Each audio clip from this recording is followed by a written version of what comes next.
ان کا ذکر نہیں آتا، لیکن یہ نبی صلی اللہ علیہ وسلم نے ان کو حلال قرار دیا ہے اور ان میں آقا صلی اللہ علیہ وسلم نے حرمت بیان نہیں فرمائی ہے. تو یہ چیزیں جو ہیں جو حرام نہیں قرار دی گئیں اس آیت نے بتا دی وہ حلال ہے. یہ ایک ضابطہ اللہ تعالی نے بتایا. یہ اسی ضابطے کے مطابق سورۃ النساء میں آخری رکوع دیکھیں گے چوتھے پارے کا، اس میں اللہ تبارک و تعالیٰ کی ذات پاک نے ایک ضابطہ ارشاد فرمایا. حرمت آیت نمبر 23، حرمت علیکم امہاتکم، اللہ تعالیٰ فرماتا ہے کہ تم پر حرام ہے تمہاری مائیں. نمبر 1 مائیں حرام ہیں، ان سے نکاح نہیں ہے. نمبر 2 بیٹیاں حرام ہیں، ان سے نکاح نہیں ہے. نمبر 3 بہنیں حرام ہیں. نمبر 4 پھپھی حرام ہے. نمبر 5 خالہ حرام ہے. نمبر 6 بتیجی حرام ہے، اس سے نکاح نہیں ہے.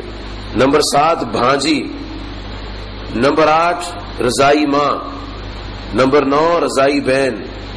نمبر 10 ساس. نمبر 11 وہ لڑکی جس کی ماں سے نکاح کر لیا ہے. ایک ایسی عورت سے نکاح کسی شخص نے کیا جس کی پہلے ایک لڑکی ہے، تو جب اس سے نکاح ہو جائے گا تو وہ لڑکی اس پر حرام ہو جائے گی.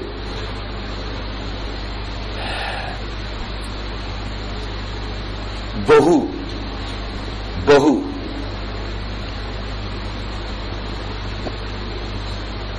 دو سگی بہنیں ایک وقت میں رکھنا حرام ہے.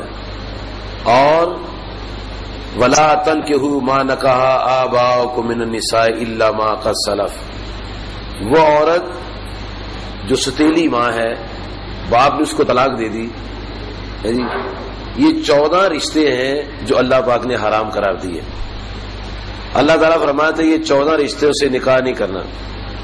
اب حرام کو بیان کر دیا نا کہ یہ رشتے یہاں نکاح نہیں ہو سکتا، اب اس کے علاوہ بیان کرنے کی ضرورت نہیں ہے.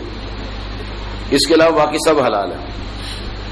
پھوپھی کی بیٹی ہے، چچی کی بیٹی ہے، تائے کی بیٹی ہے، ماموں کی بیٹی ہے، خالہ کی بیٹی ہے، جی خالہ کی بیٹی کی بیٹی ہے، نانی کی رشتہ دار ہے، بہن ہے جی، نانی کی بہن ہے جی، اس کی آگے بیٹی ہے جی. ان کی تفصیل بتانے کی ضرورت نہیں ہے. تفصیل حرام کی بتائی جاتی ہے، حلال کی نہیں بتائی جاتی. جو چیزیں حرام کرا دی ہیں وہ بتا دی ہیں، اس کے علاوہ حلال ہے. اور جو جانور اللہ تعالیٰ نے حرام کرا دیے وہ بتا دیے، اس کے علاوہ حلال ہے. باقی کو ہم حرام نہیں قرار دے سکتے. جن کو اللہ تعالیٰ نے حرام نہیں قرار دیا، مجھے اور آپ کو اختیار نہیں ان کو حرام قرار دینے کا. اللہ کریم نے ایک مقام پر سورۃ النحل میں ارشاد فرمایا ہے فَكُلُوا مِمَّا رَزَقَكُمُ اللَّهُ حَلَالًا طَيِّبًا. اللہ تعالیٰ فرماتا ہے کہ جو ہم نے تمہارے لیے حلال اور طیب کیا ہے اس کو تم کھاؤ. سورۃ الانعام کی آیت نمبر 119 میں اللہ تعالیٰ نے ارشاد فرمایا ہے وَمَا لَكُمْ أَلَّا تَأْكُلُوا مِمَّا ذُكِرَ اسْمُ اللَّهِ عَلَيْهِ. اللہ تعالیٰ فرماتا ہے تمہیں کیا ہو گیا ہے کہ جس پر میرا نام لیا گیا اس کو کیوں نہیں تم کھاتے؟ وَقَدْ فَصَّلَ لَكُمْ مَا حَرَّمَ عَلَيْكُمْ، اور جو حرام ہے اس کی تفصیل میں نے تمہیں سنا دی ہے.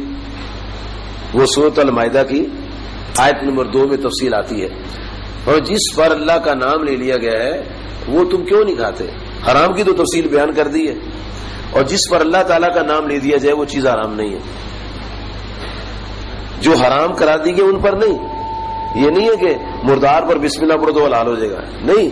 یہ حرام بتا دی ہیں. اس کے علاوہ فرمایا کہ جس پر اللہ کا نام لیا جائے اس کو تم حرام قرار نہ دو، وہ حلال ہے تمہارے لیے. ان کی تفصیل جو حرام ہے یہ بڑی دھیان سے سننے والی بات ہے. جو چیزیں حرام ہیں، جو جانور حرام ہیں وہ اللہ نے بتا دیے، ان کی تفصیل بیان کر دی. جو عورتیں حرام ہیں جن سے نکاح نہیں ہو سکتا ان کی تفصیل بتا دی.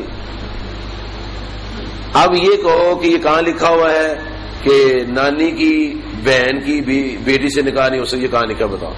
یہ ہو سکتا ہے کہاں لکھا ہے؟ اب یہ قرآن پاک سے تو نہیں دکھا سکتے کہ نانی کی بہن کی بیٹی سے نکاح ہو سکتا ہے، یہ قرآن پاک میں نہیں ہے۔ جب ہم نے حرمت والے اسے دیکھ لیے نا، اس کے علاوہ باقی سب سے نکاح جائز ہے۔ جو حرمت والے جانور بیان کر دیے اس کے علاوہ باقی سارے جانور حلال ہیں۔ جو حرام ہے وہ نہیں کھانے، جو حلال ہے ان میں سے ہم کھا سکتے ہیں۔ تو اللہ تعالیٰ کی ذات پاک نے یہ ایک ضابطہ اور قانون ہمیں جو ارشاد فرمایا ہے، اس ضابطے کے مطابق ہمیں آگے چلنا ہے۔ لیکن ضابطے اور قوانین یہ تب فائدہ دیتے ہیں جب انسان مانے، بات ماننے سے ہے۔ جب انسان مانے گا نہیں تو بات نہیں بنے گی۔ اور پھر یہ ساری باتیں انسان تب مانتا ہے جب ٹھنڈے دل سے غور و فکر کرتا ہے۔ جب ٹھنڈے دل سے غور و فکر نہیں کرتا پھر بات سمجھ میں نہیں آتی۔ نبی صلی اللہ علیہ وسلم کا فرمان ہے کہ جب کسی کے سامنے دو آدمیوں کا مقدمہ پیش ہو، حاکم ہے یا وکیل ہے، یہ صحیح بخاری کی اور مسلم کی حدیث ہے، تو جج کو غصے کی حالت میں فیصلہ نہیں کرنا چاہیے۔ غصے کی حالت میں فیصلہ نہیں کرنا چاہیے۔ کیوں؟ جب انسان کو غصہ ہوتا ہے تو غصہ عقل پر غالب آ جاتا ہے اور غور و فکر کی صلاحیتیں جو ہیں وہ کام نہیں کرتی۔ جب سکون کے ساتھ ہوتا ہے، اطمینان کے ساتھ ہوتا ہے، تو پھر یہ صلاحیتیں جو ہے وہ کام آتی ہیں۔ اسی لیے فقہا نے یہ بھی لکھا ہے کہ جب انسان کو بھوک لگی ہو، پیاس لگی ہو، تب بھی فیصلہ نہیں کرنا چاہیے۔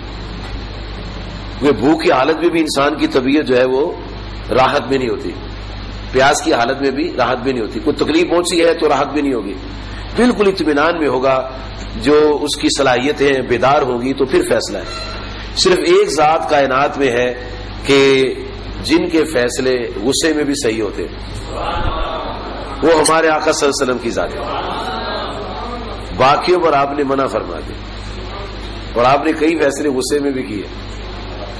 یہ ایک علیحدہ چیپٹر ہے، لیکن وہ چونکہ ایک مضمون سے ایک برائن میں بات تھی وہ میں نے سنا دی ہے۔ حضرت عبداللہ بن عمرو رضی اللہ عنہما وہ نبی صلی اللہ علیہ وسلم کی باتیں لکھتے تھے، تو قریش نے کہا اے عبداللہ تو ہر بات لکھتا رہتا ہے؟ نبی اللہ صلی اللہ علیہ وسلم کبھی غصے میں بھی ہوتے ہیں اور کبھی خوش ہوتے ہیں، تو دیکھ لیا کرو، جب غصے میں ہو تو نہ لکھا کرو۔ حضرت عبداللہ رضی اللہ عنہ بیچارے گھبرا گئے، ڈر گئے، انہوں نے لکھنا چھوڑ دیا۔ جب لکھنا چھوڑ دیا تو نبی علیہ الصلوۃ والسلام فرمایا عبداللہ تم لکھتے نہیں ہو؟